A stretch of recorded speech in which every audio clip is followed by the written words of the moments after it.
Hello everyone, welcome to my presentation. Today we are going to talk about famous Chinese literary works. First, we're just going to take a quick look at our agenda. We're going to look at the history of Chinese literature, then we're going to take a look at a few dynasties in the literature and trends during those times. Next, we will look at the 4 great classical novels in Chinese history, and then we will wrap it up with a quick conclusion. So first of all, literature in China dates back to the Shang dynasty of about 1700 BC to about 1050 BC, and the first literature recorded was on hieroglyphs. Serious literature in China is composed in classical Chinese, which is much more formal than the spoken language, and the grammar differs in classical Chinese from the spoken language from about 2,000 years ago.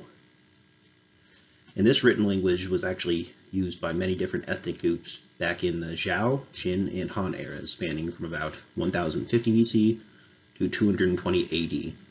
And after the Han Dynasty, the written language evolved and the spoken languages changed, but most writers chose to continue writing in classical Chinese.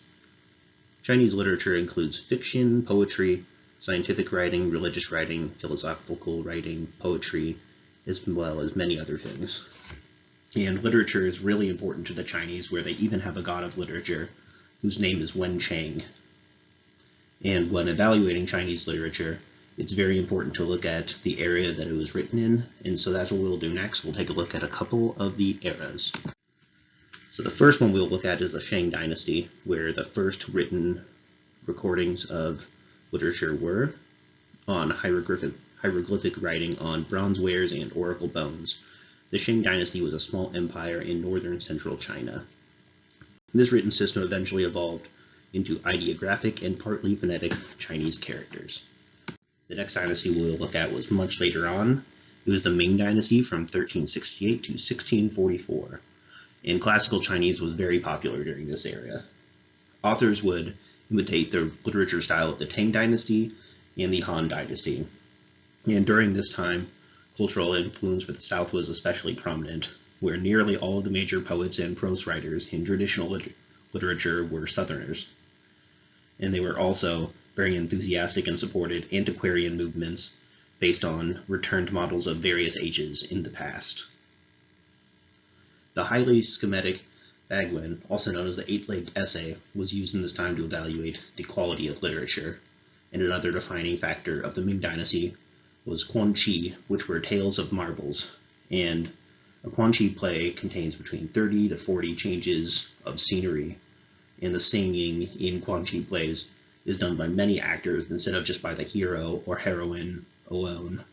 And the plots in Quanqi plays would actually be taken from contemporary life instead of being extracted from history or folklore. The next dynasty we will look at is the Qing Dynasty, which was from 1644 to 1911. And it was in the 19th century that foreign literature in the West became much better known to China and the Chinese people, and the educated people in China especially had better access to this literature, and they were thus influenced by Western culture. Western fiction and nonfiction novels about science, politics, and literature were very popular during this time as well.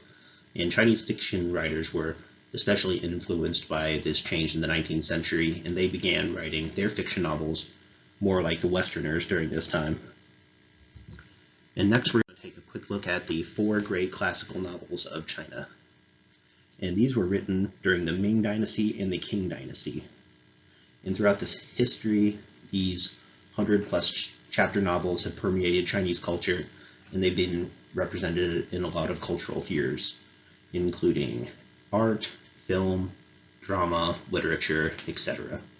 So the 4 novels that we will talk about are The Journey to the West, Outlaws of the Marsh, Romance of the Three Kingdoms, and The Dream of the Red Chamber.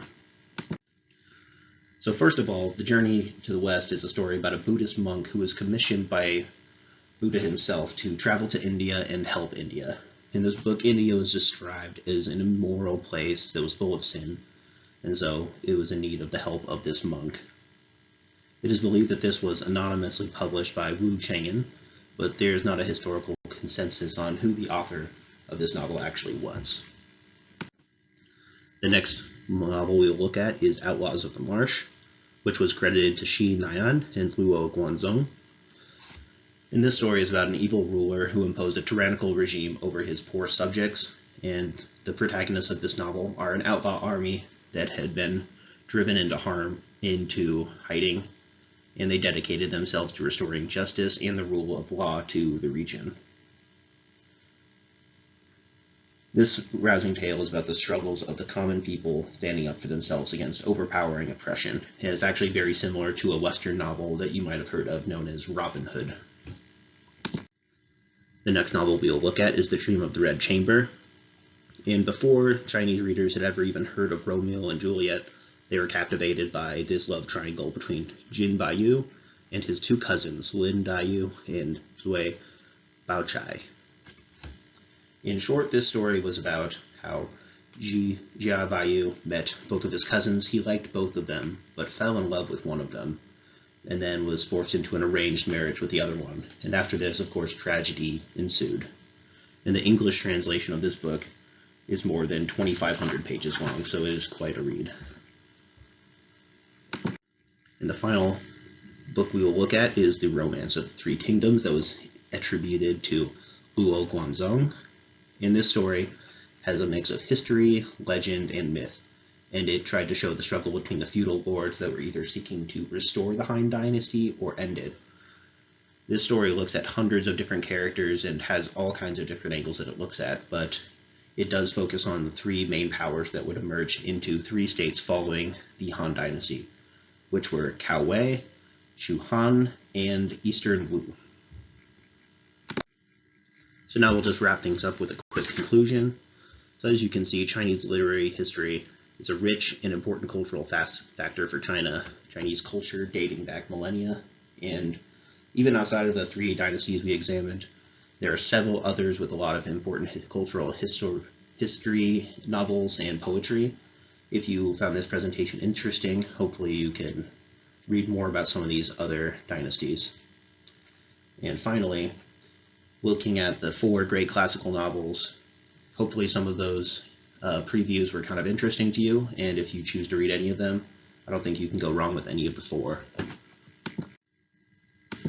Thank you for your attention. If you have any questions, feel free to reach out to me on WhatsApp or WeChat, or just leave a question in the comments, and I'll try and get to it quickly. Thank you.